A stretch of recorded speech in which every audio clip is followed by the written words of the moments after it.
Salam dostlar, sabahınız xeyir. Sizi Xırdalandan, Heydər Parkından salamlayıram. Heydər Parkı Xırdalanın en büyük parkıdır ve insanların en çok cəmləşdiyi bir məkandır.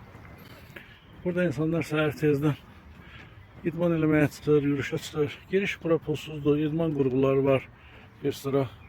Bunlar da pulsuzdur. Ancaq burada olanda diqqətimi bir məqam cəlb elədi. Onu istəyirəm sizinlə paylaşam. Buna diqqət edin. Deməli, skameykaların demək olar ki, hamısının böyründə belə zibil qutusu var. Ancaq bu insanlar bəziləri və burada görəsə tumu, semişkanı çıtlayıb tuluyurlar yerə. Yəni bu zibil kutusu olmasa adam yenə başa düşər. Bax, az qala bütün skamyaların qarşısı bu günlər buna. Bax, deməli zibil kutusu böyründə, bu da bunun zibilliyi poxlayıb çıxıb getdiyi məkan, huzur istiqamamızı. Bax, indi belə adamlara nə ad verəsən, belə adamlara nə deyəsən, bax, siz özünüz deyin də, bu pintilərin, bu mədəniyyətsizlərin axırı nə olacaq? Bilirsiniz, mənə hərdən elə gəlir ki, bu adamlar bilirsiniz kimlərdir? O uşaqlarını qoyub, taksi şoförünə qoşulub qaçırlar Bakıya. Nə təsərrüfatdan, malqara ilə məşğul olmanın dərdindən şəhər həyatına can atanlar var. Gəlirlər Bakıda pasodamoş işləyirlər, nə ofisant işləyirlər gün olmada. Müdürü ilə, nə iş yoldaşı ilə da cüb güldəşirlər. Axırda da geçirlər xoş qədəmin verilişinə. Bu cür insanlara nə deyəsən? Bunlar hansı meşədə doğulub, hansı dağdan gəlib, hansı göl məsədən əmələ gəliblər. Və bizdə çox təəssüf ki, ictimai qınaq yoxdur deyə belələri ayakları yer alır. Ve birazdan deniz mövsümü başlayacak. Ve bu tip insanlar gedib oturacaklar deniz qırağında, uşaqlarının arvad-uşağını götürəcək. Bir tane grill toyuq, qarğıdalı qarpız.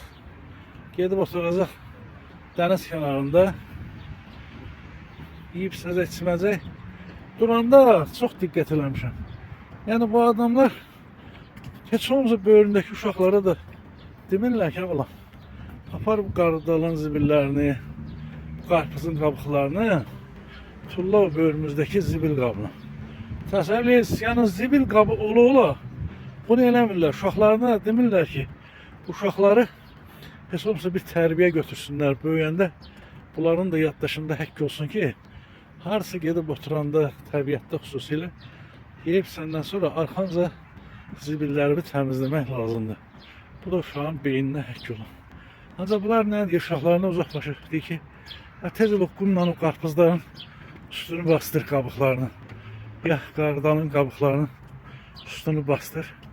Və durub irişə-irişə çıxıb gedirlər. Çoxunuz Rusiyada ya xaricdə olubsa, xüsusən Rusiyada belə şeylərə ictimai qınaq həddən artıq çoxdur. Çox təəssüflər olsun ki, bizdə ictimai qınaq hələ lazımı səviyyədə deyil.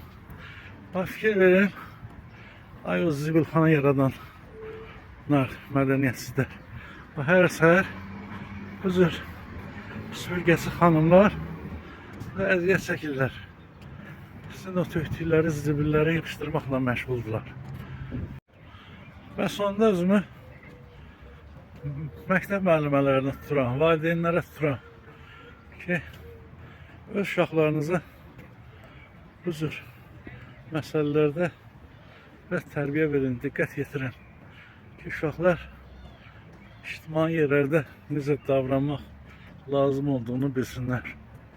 Da böyüklərə deməkdən keçir, o yaşa satıb qanmırlarsa, indən sorular çətin ki, nəsə qanır.